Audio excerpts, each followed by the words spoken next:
We don't have records that 9/11 was done by Muslims. It is just a hypothesis. Muslims are being targeted. They're called as terrorists. Directly and indirectly, they're the politicians. For the vote bank, for the power, for the money. The thousands of innocent people that have been killed in Afghanistan goes to Iraq. More people are being robbed, more people are being raped. The main purpose is what? Oil. It's an open secret. They have Buddhist terrorists, they have Hindu terrorists, they have Sikh terrorists, they have Jewish terrorists, we have Christian terrorists. Terrorism is not the monopoly of any religion. It is not.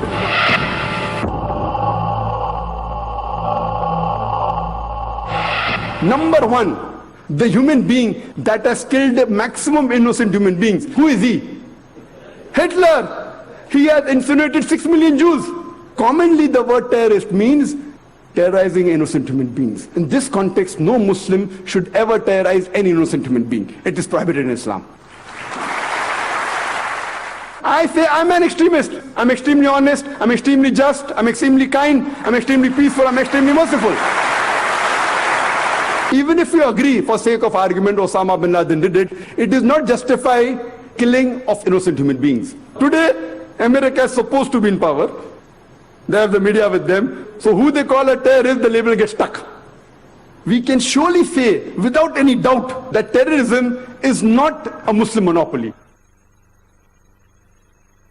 An MP in UK by the name of George Galloway, he said the biggest terrorist in the world is George Bush. And he said that the blood that is there on the hands of George Bush and Tony Blair is much more than the bombers who have done bombing in London. And when you have asked, he said, it will be justified. George Galloway, who's MP in UK, he says, it will be justified that if a suicide bomber goes and attacks and kills Tony Blair without injuring any other innocent human being, that suicide bomber will be justified. Who said that? George Galloway.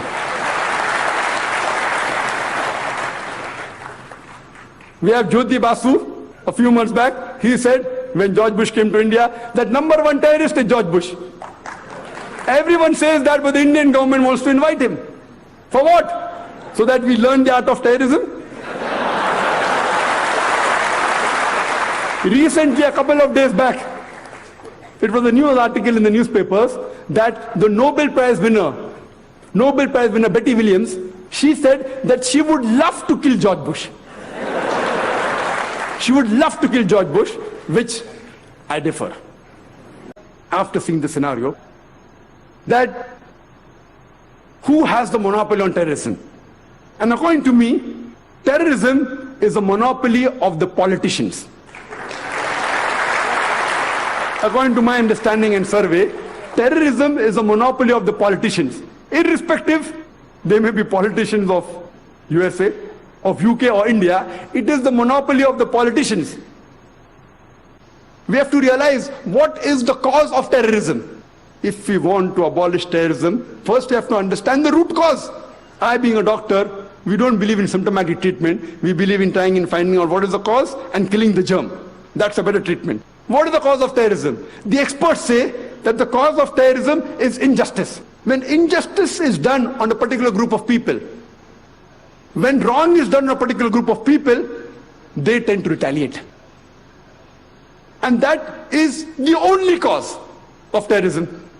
And when we realize that whether it be the 9/11, the destruction of the Twin Towers in New York, whether it be the 7th July, the bombing in London, or the serial bomb blast 93 in Bombay, or the recent bomb blast on 11th of July, whether it be the thousands of people killed in Afghanistan, in Iraq, in Gujarat, in Bosnia, whether it be in Palestine, in Lebanon, we find that behind them, the main cause are the politicians.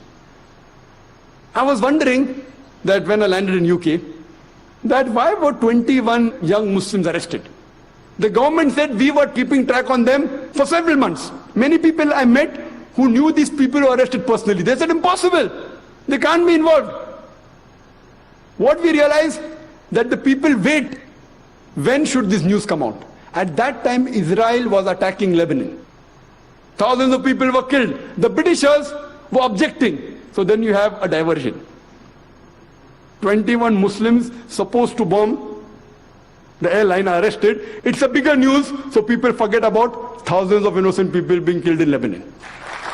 Same thing in India, Kargil. Any problem, politicians talk about Kargil, talk about the enemy, Pakistan. Diversion, politics, whether it be in USA, whether it be in UK, whether it be in India. The major cause are the politicians. Terrorism is not the monopoly of any